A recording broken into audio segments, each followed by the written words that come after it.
Hello students, this is Kartar Singh here and I welcome all of you on Prayas EduHub।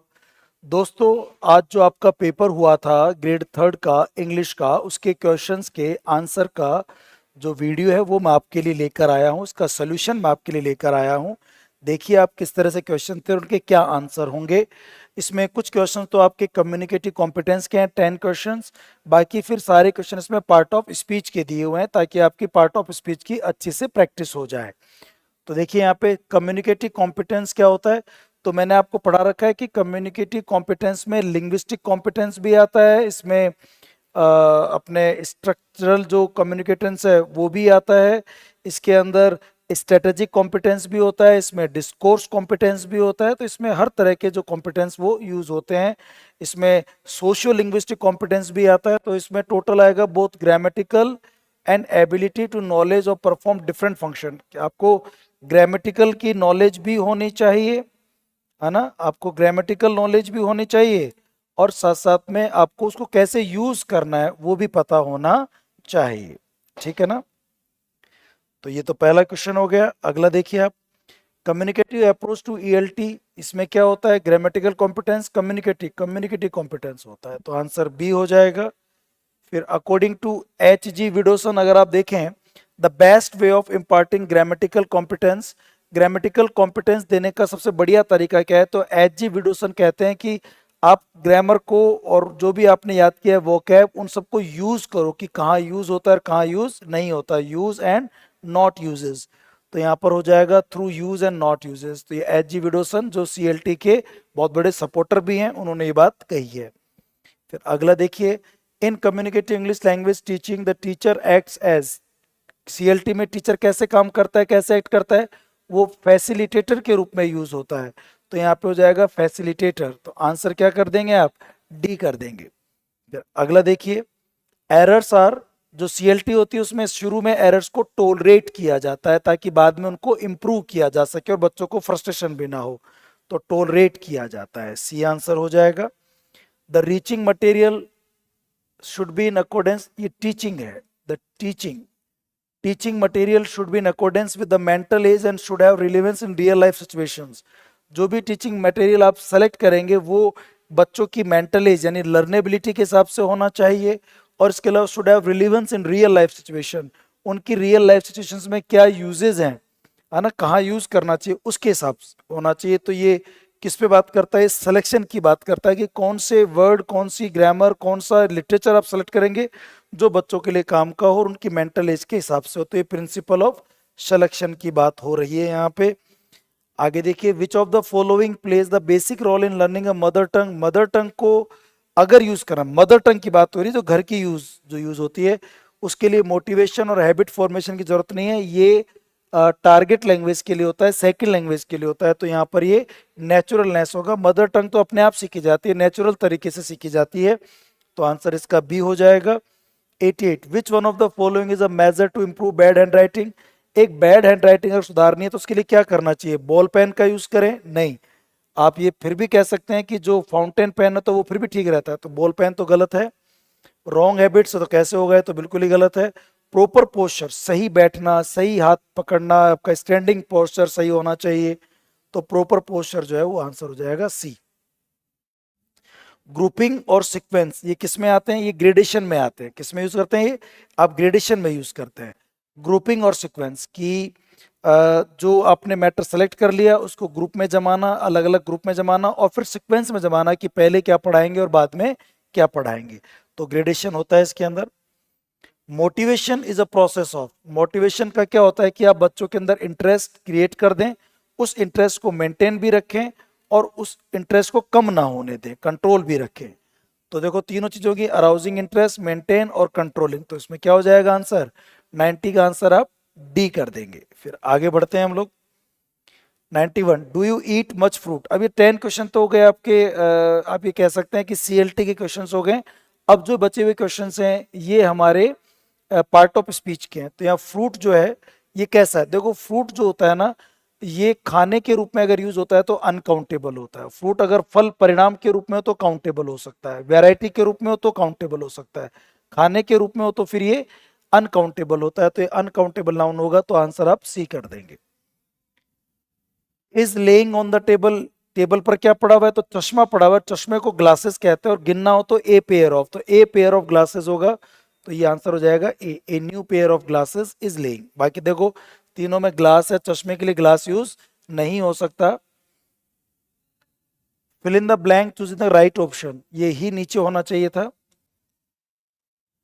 है ना, यहां से था। ही borrowed from his friend, उसने अपने दोस्त से क्या उधार लिया, 500 रुपए लिए, 500 पाउंड्स, ये हो जाएगा, 100 में एस नहीं लगता, गलत हो गया, 500 ऑफ की जरूरत नहीं थी, तो 500 पाउंड्स, तो आंसर क्या कर देंगे इसका आप लोग, ए कर देंगे, ठीक है ना। फिर आगे देखिए, her hair is brown in the sentence hair is और एन, यहाँ हेयर क्या है, हेयर काउंटेबल है कि अनकाउंटेबल, अगर आप सिर के पूरे बालों की बात कर रहे हैं कि उसके बाल भूरे हैं, तो ऐसे केस में फिर आप लोग उसको अनकाउंटेबल मानते हैं, और ये अनकाउंटेबल होगा आंसर। अगर किसी सूप वूप में कोई बाल गिर गया है, या कोई अलग से तिनके के रूप में, एक स्ट्रैंड के रूप में देख रहे हैं, तब फिर उसको आप काउंटेबल मानते हैं, तो यहाँ अनकाउंटेबल है। I found a here in my soup, देखो आगे ना, यहाँ पे मुझे मेरे सूप में एक बाल मिला, तो ये काउंटेबल है, ये काउंटेबल नाउन होगा, ए भी दिया हुआ है तो काउंटेबल है। दिस इज दौलत्स ब्लड, ये दौलत का ब्लड है, तो यहाँ पे जो दौलत्स अपोस्ट्रोफ एस यूज हो रहा है, ये कौन से केस में है, इसको जेनेटिव केस कहते हैं, जिसको हम पजेसिव केस भी कहते हैं, जेनेटिव केस या पजेसिव केस, ये जेनेटिव केस है, ये पजेसिव केस है। द विंडो वॉज ब्रोकन, ये विंडो किस रूप में है, विंडो यहाँ पे सब्जेक्ट के रूप में है, और सब्जेक्ट को बोलते हैं आप नॉमिनेटिव, तो आंसर ए हो जाएगा। एक्यूजेटिव ऑब्जेक्टिव ये दोनों ऑब्जेक्टिव होते हैं, और ये पजेसिव में अपोस्ट्रोफे एस लगता है, तो आंसर इसका आप ए कर देंगे। 98, Anushka broke the window, Anushka ने खिड़की तोड़ दी, तो ये सब्जेक्ट है, ये वर्ब है, ये ऑब्जेक्ट है, तो ऑब्जेक्टिव केस है, ऑब्जेक्टिव में क्या दिया हुआ है, एक्यूजेटिव। दो तरह के ऑब्जेक्ट होते हैं, एक एक्यूजेटिव और एक डेटिव। डेटिव होता है इनडायरेक्ट ऑब्जेक्ट, एक्यूजेटिव होता है डायरेक्ट ऑब्जेक्ट, तो एक ही ऑब्जेक्ट होता है तो डायरेक्ट ऑब्जेक्ट होता है, उसको एक्यूजेटिव कहते हैं, तो आंसर बी हो जाएगा। फाइनाइट वर्ब क्या होती है, टेंस दिखाती है, टेंस कनकोड दिखाती है, ये दोनों काम करती है, टेंस और कनकोड भी दिखाती है। इज दैट आइदर, ये आइदर, ये यहां पर ये आइदर है, आइदर द ऑपरेटर और द मेन वर्ब, ये कभी कभी ऑपरेटर भी हो जाता है, कभी कभी मेन वर्ब भी हो जाती है, यस फाइनाइट वर्ब में आप आंसर सी कर देंगे। The obligatory element of the auxiliary, auxiliary का ऑब्लिगेटरी एलिमेंट क्या है, मतलब ऑक्सिलरी क्या काम करती है, टेंस, एस्पेक्ट, मूड, तीनों बताती है, बट यहाँ तीनों का तो नहीं, बोथ बी एंड सी दे रखा है, तो बी मूड ही बताती है, ये बताती है, ये बताती है, लेकिन है नहीं ऑप्शन में, तो आप आंसर बेस्ट ऑप्शन क्या करेंगे इसमें, आप डी कर देंगे, ठीक है ना, ऐसा होगा। अगला देखिए आप, she bath in the river, क्या बात के बाद यहाँ ऑब्जेक्ट दिया हुआ है, यहाँ पर कोई ऑब्जेक्ट नहीं है, ऑब्जेक्ट नहीं है तो ये इंट्रांजिटिव वर्ब है, ठीक है ना, ऑब्जेक्ट होता है तो ट्रांजिटिव वर्ब होती है। A verb is a word that tells, एक वर्ब क्या बताती है कि कोई वस्तु क्या काम, कोई क्या काम कर रहा है, कोई क्या है, और कोई कैसा महसूस करता है, तीन बातें होती है। तो कोई सब्जेक्ट क्या कर रहा है, उसने क्या उसके साथ किया गया है, या वो क्या है, तीनों ही होगा, तो आंसर आप क्या कर देंगे इसका, डी कर देंगे। प्राइमरी ऑक्सिलरी वर्ब्स में कौन कौन सी होती है, डू, डू की फैमिली भी होती है, डू, डज, डिड, तीनों होती हैं। हैव में हैज, हैव और हैड, ये तीनों होती हैं। और बी में इज, एम, आर, वॉज और वर होती है। ये सब जो है प्राइमरी होती है, प्राइमरी मतलब जो हेल्पिंग वर्ब और मेन वर्ब दोनों का काम कर ले, तो आंसर क्या हो जाएगा इसका, आप डी कर देंगे, ठीक है ना। Modals are termed as defective verbs, modals होती हैं वो डिफेक्टिव वर्ब्स होती हैं, डिफेक्टिव मतलब इनमें आप इनके सेकंड फॉर्म नहीं बनाते हैं, इनको आप जो है इनके मेन वर्ब के रूप में इनको आप यूज नहीं करते हैं, है ना, तो इसमें सारी बातें आ जाएंगी, all of the above, parts are wanting in them, कुछ पार्ट्स की जरूरत होती है, हेल्पिंग वर्ब होती हैं तो इनमें कुछ मेन वर्ब की जरूरत होती है। दे हैव नो एस और एस, इनमें एस और एस नहीं लगते, सिंगुलर प्लूरल सबके साथ बराबर ही आता है। इनके इन्फिनेटिव फॉर्म और आईएनजी फॉर्म नहीं बनते हैं, बिल्कुल सही बात है, तो सारे ही होंगे, तो आंसर क्या कर देंगे आप इसके अंदर, डी कर देंगे, ठीक है ना। Dummy operator do, dummy operator क्या काम करता है, डमी ऑपरेटर जो होता है प्रेजेंट सिंपल टेंस में और पास्ट सिंपल टेंस में नेगेटिव और इंट्रोगेटिव बनाने के लिए यूज होता है। तो नेगेटिव इंट्रोगेटिव बनाने के लिए जो होगा प्रेजेंट पास्ट में, ठीक बात है। और ये एम्प्टी और डमी होता है मतलब अकेले का, इसका वैसे एफर्मेटिव में और नेगेटिव में नेगेटिव और इंट्रोगेटिव में यूज होता है, एफर्मेटिव में इसका अकेले का यूज नहीं होता, ये नहीं होता इसलिए डमी के रूप में लाया जाता है। तो ये वाली बात भी सही है, तो both A and B answer हो जाएगा। He does not play chess, यहाँ पे डज क्या है, डज यहाँ पे डमी ऑपरेटर है जो नेगेटिव बनाने के लिए यूज हुआ है। एम्फेटिक ये नहीं होता, एम्फेटिक होता है किसी चीज पर जोर डालने के लिए होता है, जैसे डू कम, जरूर जरूर आना, डू कम तो जोर डालने के लिए होता है, तो ये ए हो जाएगा। 106 का आंसर आप क्या कर देंगे, ए कर देंगे, ठीक है ना। ट्रांजिटिव वर्ब्स क्या होती हैं, इनके बाद एक ऑब्जेक्ट होता है, बिल्कुल जिनके बाद ऑब्जेक्ट नहीं होता वो इनट्रांजिटिव वर्ब होती हैं, तो ये ट्रांजिटिव वर्ब हो गई। Verb those are not followed by an object, जिसके बाद ऑब्जेक्ट नहीं होता उन्हें क्या कहा जाता है, इनट्रांजिटिव वर्ब कहा जाता है। आई लाइक वॉकिंग, मैं वॉकिंग पसंद करता हूं, तो ये वॉक में देखो आईएनजी लगा हुआ है और ये यहाँ पर ये ऑब्जेक्ट के रूप में यूज हो रहा है, तो ये नाउन है, तो ये क्या होगा, object made of present participle gerund used as an object, ये जिरंड है क्योंकि देखो ये यहाँ पर ऑब्जेक्ट है, ऑब्जेक्ट है मतलब नाउन है, और नाउन है इसका मतलब ये जिरंड है, तो जिरंड होगा, सी आंसर करेंगे इसका।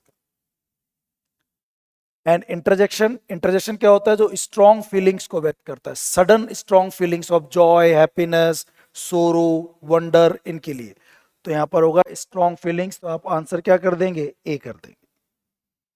देर are 20 boys in the class, class में कितने लड़के हैं, 20 बॉयज हैं, 20, तो ये इसका प्रपोजिशन है, वो एडजेक्टिव है, विशेषण है, 20 लड़के हैं, तो संख्या बता रही है, एडजेक्टिव के रूप में यूज हुआ है, adjective. I he worked quickly, उसने बहुत जल्दी काम किया, तो ये वर्ब को मॉडिफाई कर रहा है, ये वर्ब है, और जो वर्ब को मॉडिफाई करे उसे एडवर्ब कहते हैं, है ना, और एडवर्ब जनरली एल वाई लगने से बनते भी हैं, ठीक है ना, तो ये आंसर एडवर्ब हो जाएगा। He is on the committee, on यहाँ पर क्या है, प्रपोजिशन है, आंसर हो जाएगा preposition. On, in, upon, by, ये सब प्रपोजिशंस होते हैं, वो कमिटी में मतलब कमिटी का वो मेंबर है। That which adds the meaning of noun, जो मीनिंग के अर्थ में कोई चीज जोड़ता है, which adds to the meaning of noun, जो नाउन के मीनिंग में कुछ ऐड करता है उसे आप एडजेक्टिव कहते हैं, तो इसमें आंसर होगा एडजेक्टिव। और जो नाउन के स्थान पर यूज होता है वो प्रोनाउन होता है, in place of noun pronoun, और जो नाउन के मीनिंग में कुछ जोड़ेगा उसे आप एडजेक्टिव कहेंगे, तो यहां आंसर बी कर देंगे। ए वर्ड दैट जॉइंट वर्ड्स और सेंटेंसेस, ऐसा शब्द जो वर्ड्स को और सेंटेंसेस को जोड़ता है क्या कहलाता है, वो कहलाता है कंजक्शन, तो इसका आंसर क्या कर देंगे आप, बी कर देंगे, ठीक है ना। A word which gives impression both of verb and adjective, एक ऐसा वर्ड जो कि वर्ब को और एडजेक्टिव का दोनों का काम करता है, जो वर्ब से बनता है और एडजेक्टिव का काम करता है उसको पार्टिसिपल कहते हैं। जो वर्ब से बनता है, जैसे ब्रेकिंग न्यूज में पार्टिसिपल एडजेक्टिव भी है, वो कैसी खबर, जो ब्रेकिंग न्यूज है। ब्रोकन चेयर, तो पार्टिसिपल जो होते हैं ये वर्ब से बनते हैं और एडजेक्टिव का काम करते हैं, तो ये पार्टिसिपल होगा, इसमें आंसर डी करेंगे आप, है ना। फिर आगे देखिए, he bought a dress as well as a watch, तो ये एज वेल एज जो है यहाँ पर ये कंजक्शन के रूप में, and as well as, either or, neither nor, ये कंजक्शन के रूप में होते हैं। A word that expresses some sudden feeling is called, एक ऐसा शब्द जो अचानक फीलिंग को व्यक्त करता है वो इंटरजेक्शन कहलाता है। That which adds the meaning of verb, जो मीनिंग वर्ब के अर्थ में कुछ जोड़ता है उसको एडवर्ब कहते हैं, तो एडवर्ब हो जाएगा। ये यहां पर आप आई जोड़ देना, आई यूजुअली स्लीप वेल, तो मैं जनरली अच्छे सोता हूं, यूजुअली अच्छा सोता हूं, तो सोना स्लीप यहां वर्ब है, तो आंसर क्या कर देंगे इसका, आप ए कर देंगे, वर्ब हो गई। The times of India is a daily paper, तो यहाँ पे जो डेली वर्ड है ये क्या यूज हो रहा है, डेली जो वर्ड है वो क्या यूज हो रहा है यहाँ पे, पेपर की विशेषता बता रहा है, तो ये एडजेक्टिव हो गया। पेपर नाउन है, जो नाउन की विशेषता बताए उसे क्या कहेंगे आप लोग, एडजेक्टिव कहेंगे।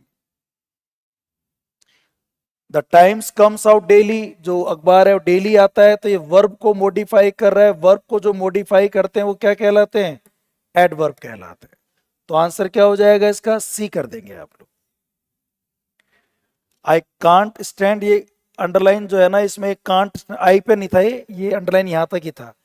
कांट स्टैंड, कांट स्टैंड जो है क्या है? ये वर्ब है। अब आगे देखिए आप 124, इसमें क्या करेंगे? आंसर देखिए 124, अंडरलाइन वर्ड है अनइंटरेस्टिंग। तो अनइंटरेस्टिंग क्या हो जाएगा दोस्तों? अनइंटरेस्टिंग जो है यहाँ पे, ये सब्जेक्ट है, the story he narrated was uninteresting, ये एडजेक्टिव के रूप में यूज है, पार्टिसिपल है एडजेक्टिव के रूप। तो बी आंसर हो जाएगा। अंडरलाइन वर्ड जो है favour, would you do me a favour, ये वर्ब है, ये ऑब्जेक्ट, ये भी ऑब्जेक्ट, और ये ऑब्जेक्ट नाउन है, तो नाउन हो जाएगा C. The underline word in the following sentence, the plane flew overhead, plane उड़ा कहाँ पे? सिर के ऊपर। कहाँ उड़ा? सिर के ऊपर। तो ये प्लेस बता रहा है, कहाँ का जवाब दे रहा है? एडवर्ब। कब, कहाँ, कैसे का जो जवाब देते हैं वो एडवर्ब होते हैं। हिज इज ऑलवेज इंपॉर्टेंट, उसकी जो एडवाइस है हमेशा इंपॉर्टेंट होती है। तो हिज जो है यहाँ पे डिटर्मिनर है, और डिटर्मिनर के बाद एक नाउन आता है, और नाउन फॉर्म में सी आता है। ये जो है ये नाउन होता है, और ये जो होती है ये वर्ब होती है दोस्तों। तो आंसर इसमें ये नहीं होगा, ये वर्ब है, ये एडवाइस, तो ये ए आंसर कर देंगे। आप क्या करेंगे? आंसर आप ए कर देंगे, ठीक है ना। आई ऑलवेज इज करेज, मैं हमेशा उसके करेज को, यहां पे बीच में ब्लैंक स्पेस होना चाहिए था, यहां पर बीच में एक ब्लैंक स्पेस था, ये ऐसे था, आई ऑलवेज हिज करेज, ये क्वेश्चन ऐसे था, और मैं हमेशा उसके करेज की प्रशंसा करता हूं। तो यहाँ एडमायर आएगा, आई के साथ जो है वर्ब की फर्स्ट फॉर्म आएगी admire. Name the part of is the underline word still, still water, water कैसा है? ठंड, ठहरा हुआ पानी। तो पानी नाउन की विशेषता बता रहा है, और ये एडजेक्टिव होगा। अब आप दीजिए, देखो इस अबाउट क्या है इसके अंदर? अबाउट को क्या बताएंगे आप लोग? हाँ,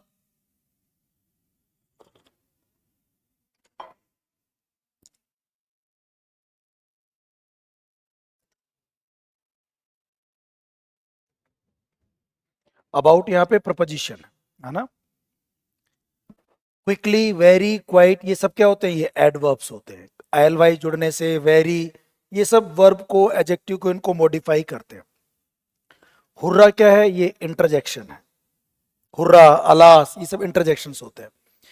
एक्टिंग इज एन आर्ट, तो एक्टिंग क्या है? एक्टिंग, इसमें आईएनजी लग रहा है, देखो आप, आईएनजी, और ये सब्जेक्ट का काम कर रहा है, और इसमें आईएनजी लगा हुआ है, वर्ब के साथ आईएनजी, और सब्जेक्ट काम कर रहा है, तो ये नाउन है, और नाउन है तो फिर ये जिरंड है। तो आंसर क्या हो जाएगा?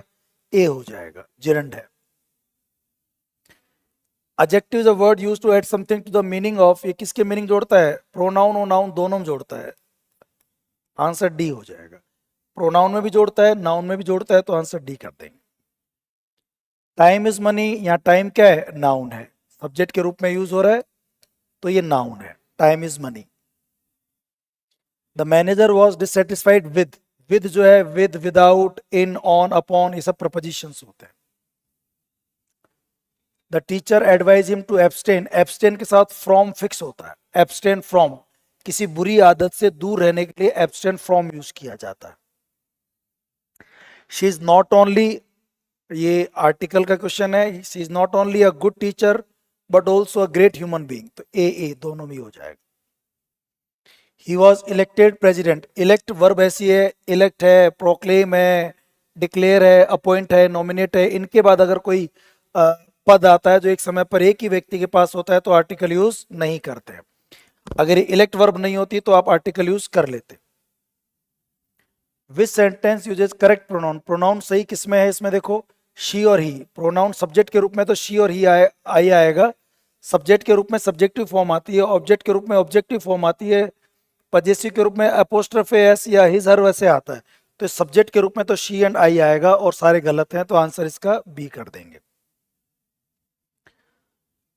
अप्रोप्रिएट ऑप्शन चूज करना है इसका। विच पेंट्स, देखो आर्टिस्ट है, आर्टिस्ट एक पर्सन है, और पर्सन के लिए आप विच यूज नहीं करते, हु यूज करते। तो who paints beautiful landscape, she is a talented artist, ये टैलेंटेड आर्टिस्ट है हु पेंट्स ब्यूटीफुल लैंडस्केप, जो ब्यूटीफुल लैंडस्केप्स को पेंट करती है। तो हु यूज होगा इसके लिए, पर्सन है ना इसलिए हु यूज होगा। अपने दोस्त, आपका एक दोस्त है, खूब सारे फ्रेंड्स हैं जो दूर भाग रहे हैं, उनके लिए क्या यूज करेंगे, वी इट दैट। ये तो दैट तो सिंगुलर के लिए यूज होता है, प्लूरल के लिए दे यूज होगा। दोज भी हो सकता था ना, बट यहाँ दे यूज हो जाएगा। दे आर रनिंग, दूर है इसलिए दे यूज होगा। मतलब प्लूरल है, फ्रेंड्स हैं तो आप दे का यूज करेंगे इसके अंदर। हरी इज, देन आ गया इसके अंदर, तो देन के साथ कंपैरेटिव डिग्री यूज होती है, कंपैरेटिव डिग्री। और कंपैरेटिव डिग्री यहाँ पे मोर टैलेंटेड है, तो आंसर क्या कर देंगे इसका, आप सी कर देंगे। Choose the kind of adjective use in a sentence there has not been sufficient. Sufficient जो है यहाँ पे, ये देखो अब एडजेक्टिव है, और there has not been sufficient rain this year, इस साल बारिश पर्याप्त नहीं हुई। तो ये बारिश की क्वांटिटी की बात कर रहा है, ज्यादा बारिश हुई, कम हुई, सफिशिएंट हुई, पर्याप्त हुई, तो क्वांटिटी की बात कर रहा है। तो आंसर क्या कर देंगे इसके अंदर आप लोग, ए कर देंगे। The weather is sunny today, आज मौसम सनी है, सनी मौसम की विशेषता बता रहा है। ये जो सनी है इस नाउन को मॉडिफाई कर रहा है, और ऐसे शब्द जो नाउन को मॉडिफाई करते हैं वो क्या कहलाते हैं, एडजेक्टिव कहलाते हैं। He got a table for me from Jaipur, तो उसने कैसी टेबल पर, अब देखो ये टेबल की उसकी बात कर रहा है, एडजेक्टिव्स की। तो एडजेक्टिव्स के अंदर एक रूल होता है, SASCNM, सास का नाम। एडजेक्टिव का जो क्रम होता है वो ये होता है, सास का नाम। एस मतलब होता है साइज, ए मतलब होता है एज, एस मतलब होता है शेप, सी मतलब होता है कलर, एन मतलब होता है नेशनलिटी, और एम मतलब होता है मटेरियल। तो मटेरियल ब्रास लास्ट में जाएगा, ये राउंड शेप वगैरह नहीं आएंगे, ये गलत हो गए। और कैसा है, पहले साइज आएगी छोटी, और एज आएगी, मतलब वो यानी शेप, शेप है ना राउंड, तो स्मॉल और राउंड ब्रास। तो आंसर क्या कर देंगे इसका, ए कर देंगे। She gave me good advice, content error पूछ रहा है। तो देखो एडवाइस जो है, एक तो ये यहीं से गलती है कि यहाँ पर ADVIC होना चाहिए था, और ये अनकाउंटेबल नाउन होता है, तो इसमें ए आना चाहिए था। तो she gave me a good advice, ये होगा सही, वहां गलती थी इसके अंदर ना, ए गुड एडवाइस होगा। इसमें देखो, they have built a strong between them, उनके बीच में एक स्ट्रॉन्ग क्या है, रिश्ता है। तो दे हैव बिल्ट फ्रेंडशिप है, एक अच्छी, उनके बीच में एक अच्छी फ्रेंडशिप है। कोई एब्स्ट्रैक्ट नाउन लेना था अपने को, और एब्स्ट्रैक्ट नाउन जो होता है यहाँ पे फ्रेंडशिप है, तो बी करेंगे answer. There idea of a holiday at a luxury resort, उनका एक आइडिया है छुट्टी का कि वो रिलैक्स करेंगे। Their idea of a holiday is relaxing, ये their idea of holiday, idea जो है ये सिंगुलर नाउन है, और सिंगुलर नाउन के लिए इज आएगा, इज रिलैक्सिंग। तो आप क्या कर देंगे इसके अंदर, डी आंसर कर देंगे। और लास्ट क्वेश्चन देखिए आप, select the most appropriate option, fill in the blank. The angels are equal, angels कैसी हैं, सॉरी एंगल्स, एंगल्स है जो कोण होते हैं ना, एंगल्स, एंगल्स इक्वल है। कोइंसिडेंसली तो इसका परिणाम क्या है, कंसिक्वेंटली, यानी कि परिणाम स्वरूप। अगर एंगल्स इक्वल हैं तो उसके परिणाम स्वरूप जो उनके साइड्स होंगी वो भी इक्वल होंगी। तो यहां पर आंसर आप क्या कर देंगे, इक्वल, ए आंसर हो जाएगा इसका। ठीक है ना दोस्तों, तो आई होप ये क्लास समझ में आ गई होगी आपको। ये इंग्लिश के आपके 70 क्वेश्चंस थे, और ये पूरे क्वेश्चंस आपके हो गए हैं। ठीक है ना, अब अगली बार कभी फिर जब पेपर होगा तो फिर मुलाकात करेंगे। आपको इस तरह की अगर और सारी जानकारियां लेनी है तो आप हमसे जुड़े रहिए। Thank you so much, see you in the next class, bye bye and take care.